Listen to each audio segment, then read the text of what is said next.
Hello students, welcome back to my channel Solution Manjra class 9। आज मैं आपके लिए लेकर आई हूँ बहुत ही स्पेशल सा एक लेक्चर जिसमें मैं पढ़ाने वाली हूँ आपको क्लास 9 इकोनॉमिक्स का पॉवर्टी एज अ चैलेंज। आपका ये जो चैप्टर है इसमें आपके जितने भी असर्शन रीजन टाइप क्वेश्चंस बन सकते हैं आज मैं वो सब लेकर आई हूँ और बहुत ही सिंपल एंड बहुत ही इफेक्टिव वे में आपको एक्सप्लेन करूँगी जिससे आपको सब कुछ इसी लेक्चर में समझ में आ जाए। तो चलिए बिना किसी देरी के वीडियो को हम स्टार्ट करते हैं, लेकिन इसके पहले जो फर्स्ट चैप्टर है आपका उसका भी वीडियो मैंने अपलोड कर दिया है तो उसको चेकआउट करना मत भूलना। तो चलिए हम स्क्रॉल करते हैं और अपने फर्स्ट क्वेश्चन पे पहुंचते हैं।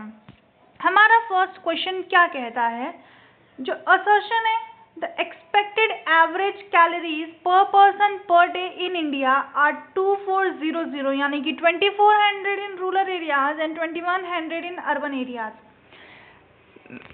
इससे पहले मैं आपसे ये आगे चलूँ, आपको इसके ऑप्शंस पता होने चाहिए कि ऑप्शन ए क्या होता है, बी क्या होता है, सी क्या होता है, डी क्या होता है, क्योंकि आपके क्वेश्चन पेपर में जस्ट आपके ऊपर में वो सारे ऑप्शंस एक साथ दे दिए जाते हैं एंड फिर कंटिन्यूअसली आपसे सिर्फ क्वेश्चन ही क्वेश्चन पूछे जाते हैं, तो आपको एक ही बार में उस ऑप्शंस को समझना पड़ता है। तो मैं इन शॉर्ट आपको बता देती हूँ। फर्स्ट ऑप्शन होता है मतलब ऑप्शन नंबर ए कि आपका असर्शन और रीज़न दोनों सही है और जो रीज़न है is the correct explanation of assertion. Second option है assertion and reason both are true and but reason is not the correct explanation of A. Third option is assertion is true but reason is false and fourth option क्या होता है, assertion is false but reason is true। I hope आपको समझ में आया होगा। तो चलिए अब हम क्वेश्चन का रीजन पढ़ते हैं। पहले assertion हमने पढ़ लिया ना, द एक्सपेक्टेड एवरेज कैलोरीज, मतलब इसमें हमें ये बताया गया है कि जो रूरल एरियाज में यानी कि जो विलेज एरियाज होती हैं वहाँ पे जो लोग रहते हैं उनका जो कैलोरी कंजप्शन है वो पर डे कितनी कैलोरी खाते हैं, वो कितना है 2400। ठीक है, ये एवरेज कैलोरी कंजप्शन है रूरल एरियाज का एंड अर्बन एरियाज का कितना है 2100। ये हमें एक असर्शन दे दिया। अब हम इसका रीज़न जानते हैं। तो रीज़न हमसे क्या बोला है, the calorie requirements are high in rural areas because rural people undertake more physical labour. Rural areas में कैलोरी इंटेक ज़्यादा है। क्यों ज़्यादा है? क्योंकि वहाँ के लोग फिजिकल लेबर यानी कि फिजिकली बहुत ही ज़्यादा वर्क करते हैं। तो इसका जो आंसर है वो है ऑप्शन नंबर ए, यानी कि both assertion and reason is true. ठीक है, and reason are correctly explains A. Reason correctly A को एक्सप्लेन करता है। कैसे करता है? नाउ अब देखते हैं हम। एक्सप्लेनेशन मैं आपके लिए लेकर आई हूँ। Rural people work harder in fields and do more physical labor than city people, so they need more energy यानी कि calories। जो रूरल पीपल होते हैं वो बहुत ही ज़्यादा फील्ड वर्क करते हैं। फील्ड वर्क यानी कि किसान जो होते हैं खेती बाड़ी करते हैं, ट्रैक्टर्स चलाना, ठीक है, पूरा खेत जोतना, ये सब वो करते हैं। उनका फिजिकल लेबर ज़्यादा होता है। और सिटी पीपल क्या करते हैं, वो ज़्यादातर ऑफिस वर्क करते हैं। तो ऑफिस में उनको 9 to 5 बैठे बैठे काम करना होता है और जो फील्ड में काम करते हैं वो एक तो ज़्यादा टाइम तक काम करते हैं एंड उनको धूप में लगे रहना होता है, खेतों में बिना बैठे कोई भी काम करना होता है, चलते रहना है, इरिगेशन करना है, प्लफिंग करनी है, बहुत कुछ करना है, तो उनको ज़्यादा फिजिकल लेबर लगता है। इसलिए ऑप्शन नंबर ए भी सही है, बी भी सही है। फिर therefore 2400 calories per day is accepted for rural areas and 2100 for urban areas, so both are true and are perfectly explains A। ठीक है, मतलब कि अगर ज़्यादा कैलोरीज मिल रही हैं रूरल एरियाज वाले लोगों को तो इट्स अ करेक्ट थिंग, क्योंकि उन्हें ज़्यादा फिजिकल लेबर करना है rather than the city ones. ठीक है, तो दोनों सही है एंड रीज़न करेक्ट एक्सप्लेनेशन है किसका, असर्शन का। Now question number 2। Question number 2 हमसे क्या कहता है, The anti-poverty strategy of the Indian government is based on the promotion of economic growth and targeted anti-poverty programs। देखो, कोई भी गवर्नमेंट आती है वो पहले यही बोलती है कि इस देश से मैं गरीबी हटाऊंगा, यानी कि पॉवर्टी हटाना, एंटी पॉवर्टी लाना। तो एंटी पॉवर्टी करने के लिए कुछ स्ट्रैटेजीज चाहिए होंगी। वो किस चीज़ पे बेस्ड होगा, जितना ज़्यादा हम इकोनॉमिक ग्रोथ करेंगे उतनी ही कम पॉवर्टी होगी, यानी कि जॉब्स, बिजनेस, ये सब अगर ज़्यादा बढ़ेंगे तो पॉवर्टी धीरे धीरे कम होती जाएगी। और इसीलिए जो गवर्नमेंट है वो बहुत सारे प्रोग्राम्स लेके आती हैं। नाउ अब हम रीजन पढ़ते हैं। Removal of poverty has been one of the major objective of Indian development strategy. Poverty को हटाना, ठीक है, एक मेजर ऑब्जेक्टिव है किसका? इंडिया का डेवलपमेंट का। इंडिया तभी डेवलप करेगा जब पॉवर्टी कम होगी, या हम ये भी कह सकते हैं पॉवर्टी जैसे जैसे कम होती जाएगी इंडिया अपने आप डेवलप करते जाएगा। तो इसका हम देखेंगे कि इसका जो असर्शन है एंड रीज़न है दोनों सही है, एंड रीज़न जो है वो करेक्ट एक्सप्लेनेशन है ए का। कैसे करेक्ट एक्सप्लेनेशन है अब हम देखते हैं। यहाँ पे हमें बताया गया है कि सिंस इंडिपेंडेंस के बाद से, यानी कि 1947 से, removing poverty has been one of India's main goals.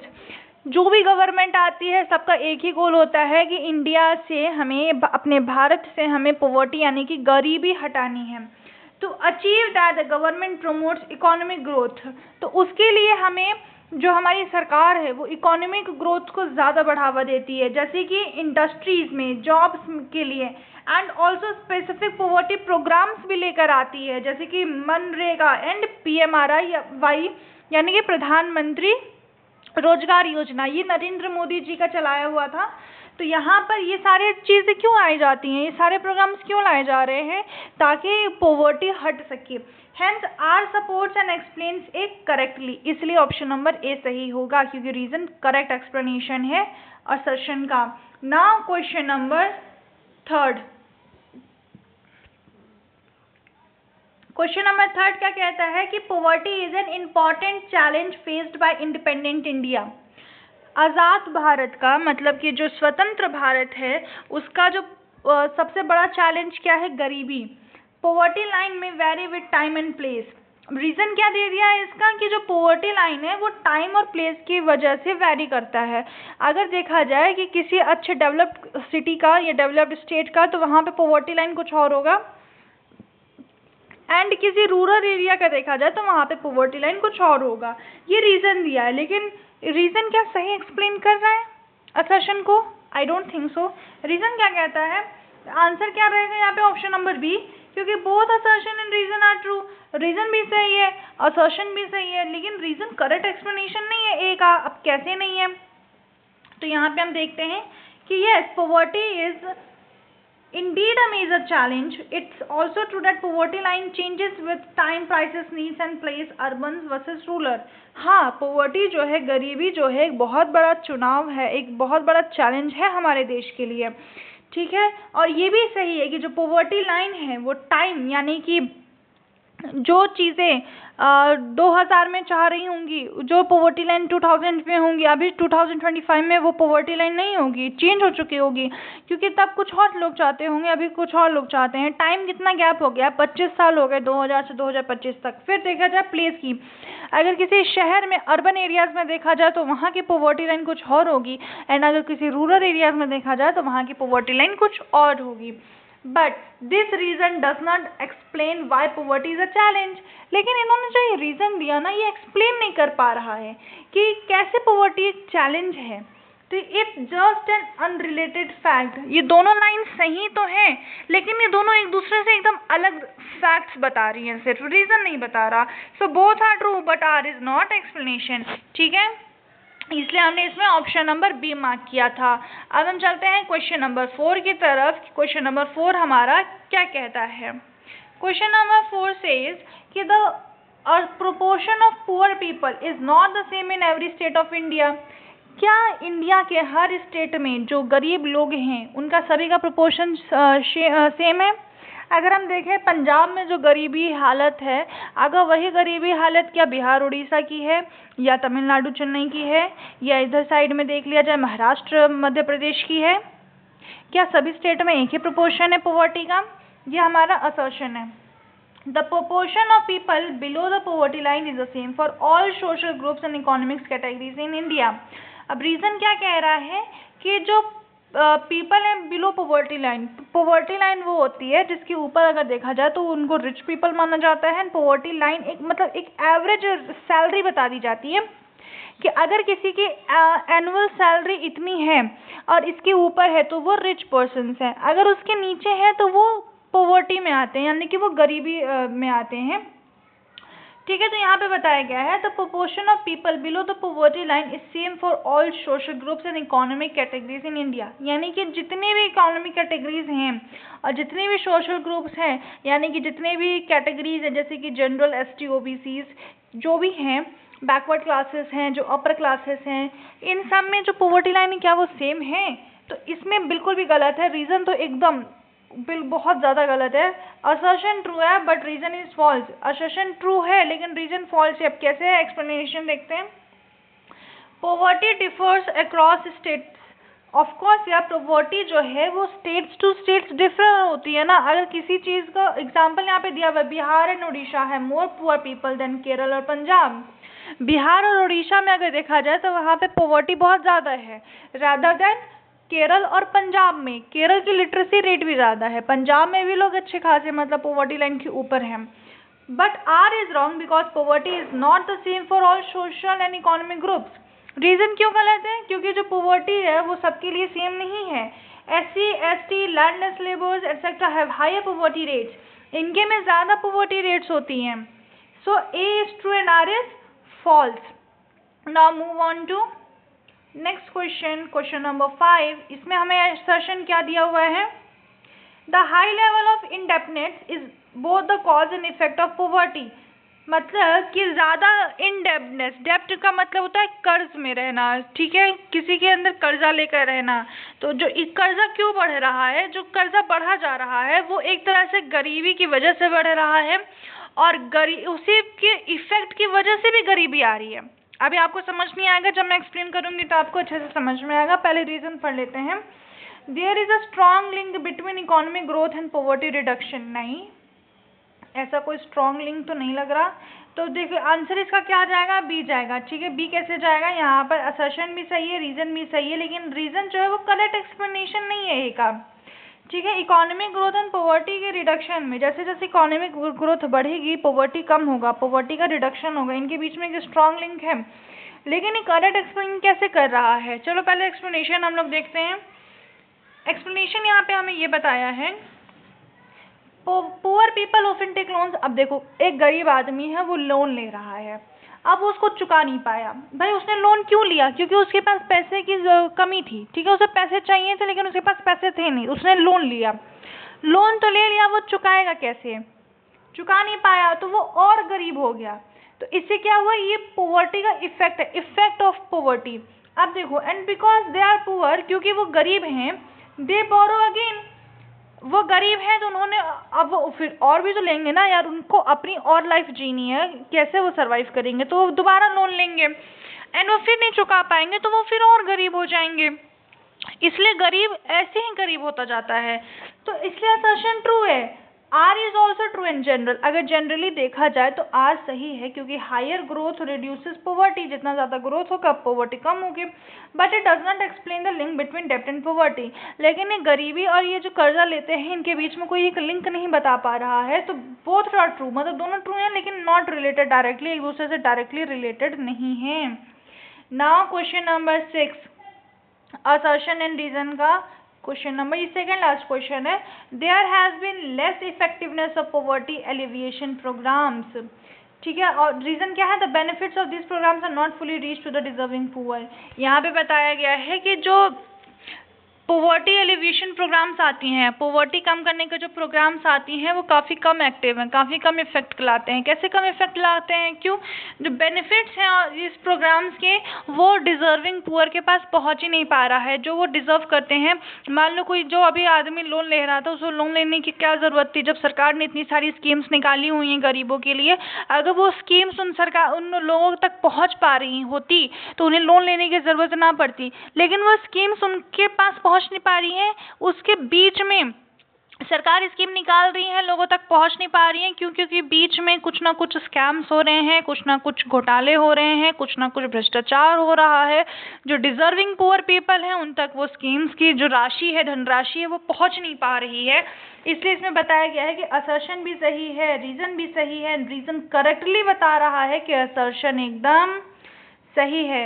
And now अब हम इसका एक्सप्लेनेशन देखते हैं कि जो बहुत सारी स्कीम्स हैं, एक दो नहीं बहुत स्कीम्स हैं, यहाँ पे तो आपको सिर्फ 2 एग्जाम्पल दिए हैं, IRDP, MNREGA, exist, but poverty reduction is still limited. अरे 1947 से 2025 आ गया, जो भी आते सब यही बोलते हैं कि हम गरीबी कम करेंगे, हम गरीबी कम करेंगे, लेकिन आज तक गरीबी कम हुई नहीं। क्यों नहीं हो रही है? क्योंकि जो स्कीम्स आ रही हैं वो डिजर्विंग लोगों तक नहीं पहुंच पा रही हैं। Why? Because benefits often don't reach the real needy people due to corruption, inefficiency, etc. भ्रष्टाचार की वजह से कोई सही से काम नहीं कर रहा है, जिसकी वजह से डिजर्विंग पीपल तक वो स्कीम्स नहीं पहुंच पा रही। तो सो आर क्लियरली एक्सप्लेन से रीजन जो है वो हमें मतलब एकदम करेक्टली ए को एक्सप्लेन कर रहा है। नाउ क्वेश्चन नंबर 7, ये हमारा लास्ट क्वेश्चन है। आई होप आपको अभी तक सब समझ में आया होगा। The dynamics of poverty reduction are same in the rural and urban India. अब यहाँ पे डायनेमिक्स मतलब ये 2 चीज़ें, dynamics of poverty reduction are same in the rural and urban area. Reason क्या है? The rural poor and urban poor have to face different issues of poverty. जो rural poor है, अब कोई गांव में रह रहा है और वो गरीब है, और कोई शहर में रह रहा है और वो भी गरीब है, तो उनको पॉवर्टी के डिफरेंट इश्यूज फेस करने पड़ सकते हैं ना। ज़रूरी तो अब देखो कोई गांव में रह रहा है वो ज़्यादा डिपेंडेंट किस पे? अपनी फील्ड पे है, लेकिन जो यहाँ अर्बन पुअर है वो किस पे डिपेंडेंट है? ऑफकोर्स किसी ऑफिस जॉब्स पे डिपेंडेंट होगा, वो थोड़ी यहाँ शहर कहाँ से खेती करेगा। तो दोनों के जो डिपेंडेंट हैं, जो दोनों की इश्यूज हैं गरीबी की, वो अलग अलग हैं। तो यहाँ पर देखो आया है क्या, रीज़न क्या है, आंसर क्या है? D option. असर्शन सही है लेकिन फॉल्स, सॉरी असर्शन फॉल्स है लेकिन रीज़न सही है। असर्शन फॉल्स कैसे है अभी देखो समझाती हूँ, एक्सप्लेनेशन यहाँ नीचे है। पॉवर्टी इन रूरल एरियाज, देखो पॉवर्टी रूरल एरियाज का पॉवर्टी क्या होता है कि ज़मीन नहीं है, ज़मीन की कमी है, और सीजनल जॉब्स हैं, यानी कि अगर ज़्यादा बरसात हो गई तो उनकी फसलें ख़राब हो जाएंगी, फिर उनको नुकसान देखना पड़ेगा, है कि नहीं। उनके पास एक तो ज़मीनें नहीं है, वो लोग दूसरे की ज़मीनों पे काम कर रहे हैं और उसमें भी नुकसान हो गया। फिर लो वेजेस, बहुत ही कम वेजेस पे वो लोग काम करते हैं। तो ये गरीबी किसकी है? ये रूरल एरिया की गरीबी है। एंड अर्बन एरिया की गरीबी देखी जाए तो अनएम्प्लॉयमेंट, यानी कि बेरोजगारी, फिर हाई कॉस्ट ऑफ लिविंग। अगर कोई अच्छे खासे महंगे शहर में जाके रहता है तो ऑफकोर्स वहाँ की इतनी ज़्यादा कॉस्ट ऑफ लिविंग आती है, जैसे कि बेंगलोर। अभी बहुत ही एक रील वायरल हुई थी कि एक बहुत ही छोटा सा कमरा था, उसका जो रेंट था वो 10,000 रुपीज़ था।